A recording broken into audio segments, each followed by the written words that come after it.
আসসালামু আলাইকুম ভিউয়ার্স, কেমন আছেন সবাই? কুক উইথ নুসরাতের নতুন আরেকটি রান্নায় সবাইকে স্বাগত জানাচ্ছি। আজকে রান্না করে দেখাবো লাউ দিয়ে একটি আইটেম, সেটা হচ্ছে ভাজি ডিমে লাউ। তাহলে দেখে নেই ভাজি ডিমে লাউ তৈরি করতে আমাদের কি কি লাগছে। প্রথমেই আছে লাউ। এখানে একটা বড় সাইজের লাউ থেকে আমি অর্ধেকটার মতো চার কোনা টুকরা করে নিয়েছি। আপনি টুকরাটা আপনার পছন্দ মতো ছোটো বা বড় করে নিতে পারেন। এখানে আছে পেঁয়াজ কুচি হাফ কাপের মতো, কাঁচামরিচ ফালি আছে ৬-৭টি, আছে রসুন বাটা 1 টিস্পুন, আদা বাটা আছে 1 টিস্পুন, আছে হলুদের গুঁড়া, লাল মরিচের গুঁড়া, এছাড়াও আছে জিরা গুঁড়া 1 টিস্পুনের মতো, আছে স্বাদমতো লবণ। এখানে দেখতে পাচ্ছেন মটরশুঁটি রেখেছি আমি। মটরশুঁটিটা যদিও অপশনাল, আপনি যদি ব্যবহার করতে না চান বা খেতে পছন্দ না করেন আপনি এটা স্কিপ করতে পারেন। আর আছে 3টা ডিম। তাহলে আমরা রান্নাটা শুরু করি, দেখি কিভাবে তৈরি করতে হয় ভাজি ডিমে লাউ।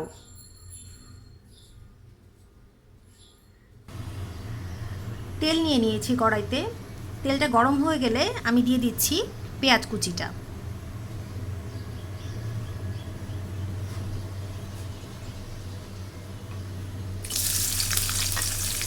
কাঁচামরিচ দিয়ে দিলাম কয়েক টুকরা।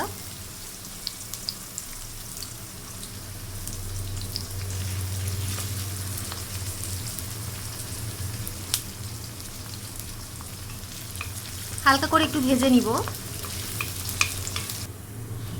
পেঁয়াজটা একটু নরম হয়ে গিয়েছে আমার। আমি এখন বাটা মশলাটা দিয়ে দিচ্ছি, রসুন এবং আদা বাটা।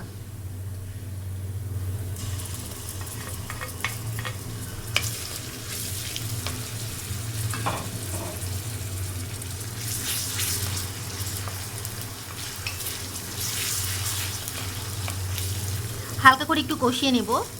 বাটা মশলার যে ফ্লেভারটা থাকে সেটা যেন চলে যায়। সামান্য একটু পানি দিয়ে দিচ্ছি।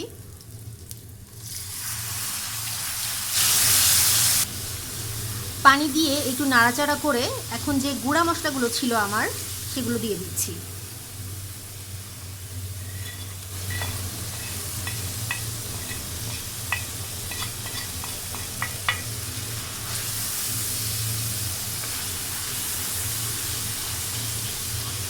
মশলাটা একটু ভালোভাবে কষিয়ে নিব কিছুক্ষণের জন্য।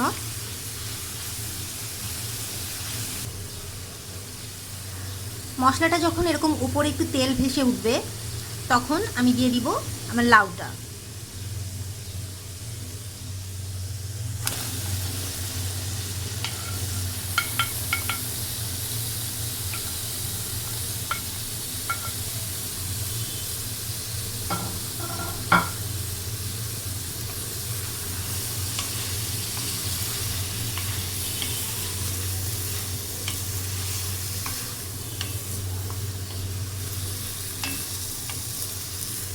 লাউটা একটু নাড়াচাড়া করে কিছুক্ষণের জন্য কষিয়ে নিচ্ছি।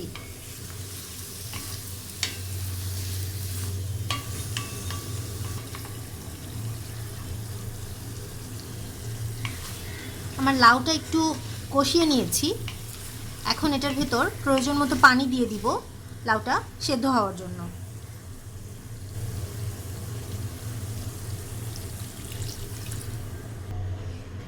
আমি মটরশুঁটিটাও দিয়ে দিচ্ছি এখন, যেন লাউয়ের সাথে মটরশুঁটিটা সেদ্ধ হয়ে যায়।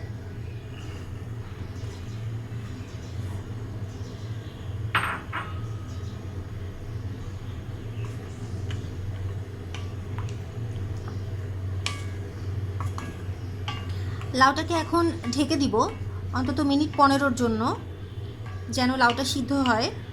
লাউ রান্নার জন্য একটা ছোট্ট টিপস দিয়ে দেই। টিপসটা হচ্ছে, লাউ কিন্তু সাধারণত একটু চড়া আঁচে রান্না করতে হয়। তো আমি এই পর্যায়ে চুলার আঁচটা একটু বাড়িয়ে দিচ্ছি, বাড়িয়ে দিয়ে ঢাকনা দিয়ে লাউটা আমি ঢেকে দিচ্ছি। 15 মিনিট পর ঢাকনা তুলে দেখব কী অবস্থা লাউয়ের। মিনিট হয়ে গেল, দেখি লাউটার কী অবস্থা এখন।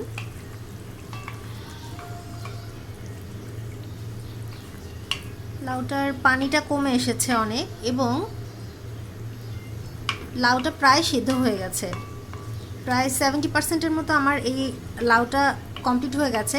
এখন যেটা করব, আমি যে ডিম রেখেছিলাম ডিমটাকে ভেজে নিব।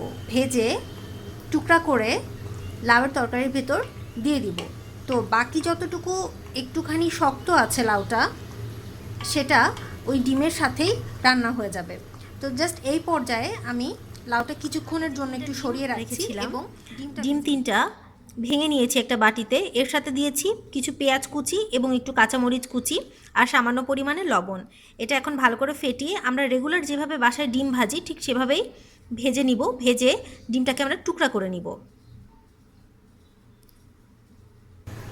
সামান্য একটু তেল দিয়ে নিয়েছি।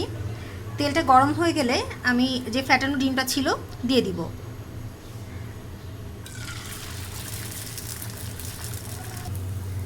আমার ডিমটা ভাজি হয়ে গেছে। এখানে 3টা ডিম দেওয়ার একটা কারণ ছিল, সেটা হচ্ছে ডিম ভাজার পরে সেটা যেন একটু পুরু হয়, তাহলে এটা টুকরা করতে আমার জন্য সুবিধা হবে। তো আমি এখন ডিমটা তুলে নিচ্ছি।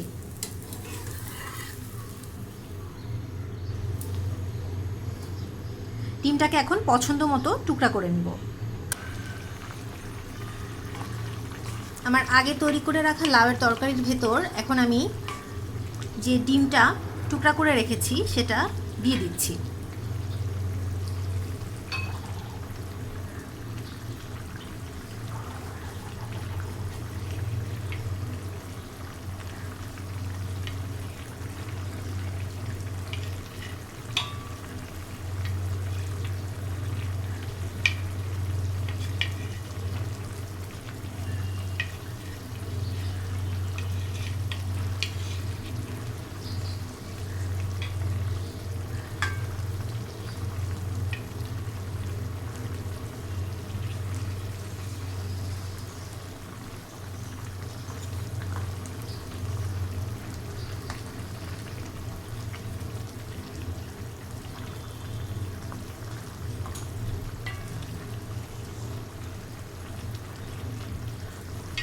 এখন খুব বেশি নাড়াচাড়া এখন আর করব না, কারণ ভাজা ডিমগুলো ভেঙে যেতে পারে।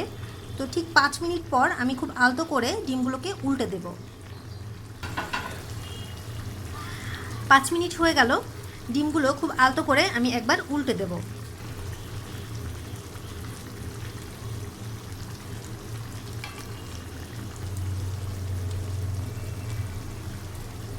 ডিমগুলোকে উল্টে দিয়েছি। এখন 3-4টা কাঁচামরিচ আর খুব সামান্য পরিমাণে একটু ভাজা জিরার গুঁড়া আমি ছিটে দিচ্ছি। এখন আমি চুলাটা বন্ধ করে দিব। বন্ধ করে অন্তত 10 মিনিটের জন্য তরকারিটাকে দমে রেখে দিব।